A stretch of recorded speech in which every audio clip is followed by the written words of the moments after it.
Од 15 април до 15 октомври, кога е законски забранета употребата на екстра лесното гориво, лани во земјава се продала 20 милиони литри или 40% од целата годишна продажба на ова гориво, покажуваат анализите на Телма.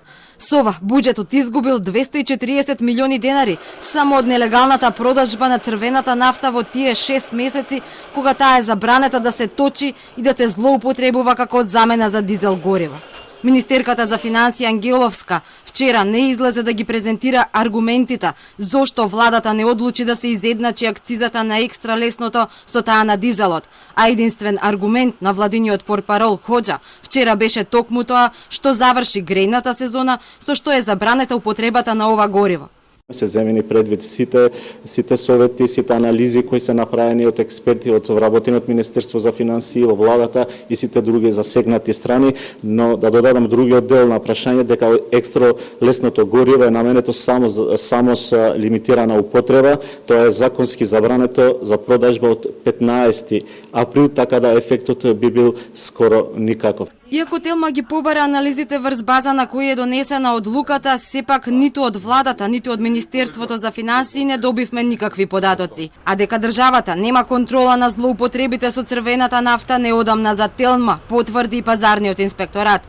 Мобилната лабораторија со која одамна пазарните инспектори требаше да ги откриваат злоупотребувачите, се уште не е во нивни раца, туку ја делат со Бирото за метеорологија. Неколкуте контроли кои што ги направивме покажаат дека не може да се вршат такви контроли. Пазарен инспекторат треба на лице место да фати кога некој го злоупотребува екстра лесното гориво. Во спротивен случај на снимени и на кажани работи не можеме да постапуваме. Од 15 октомври, еве го сега до 15 април, немаме контролирано. Само контролирате од 15 април до 15 октомври се, од кога ќе кога е забраната за продажба на екстра лесното гориво. На кого во државата му одговара криминалот со црвената нафта? Зошто се уште масовно се троши екстра лесно гориво кога е завршена грејната сезона?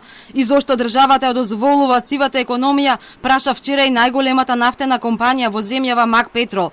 Компанијата праша и врз база на кои анализи е донесена одлуката кога во Европската унија голем дел од земјите одамна го исфрлија од употреба, а одлуката се коси и со препораката на Светската банка за транзиција кон почисти горива.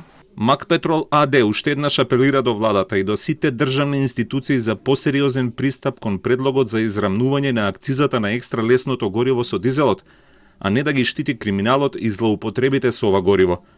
Во спротивно, Макпетрол АД, како одговорна компанија и водечка сила во енергетскиот систем на нашата држава, која работи и се стреми кон законито функционирање, ќе ги запознае релевантните меѓународни институции, Светската банка за транзиција и енергетската заедница за ова.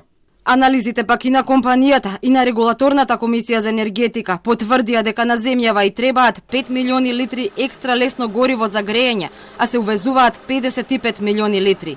Вишокот од 50 милиони завршува во резервоарите на возилата како замена за дизел гориво, а од пониската акциза за екстра лесното државата губи по 11 денари од литар.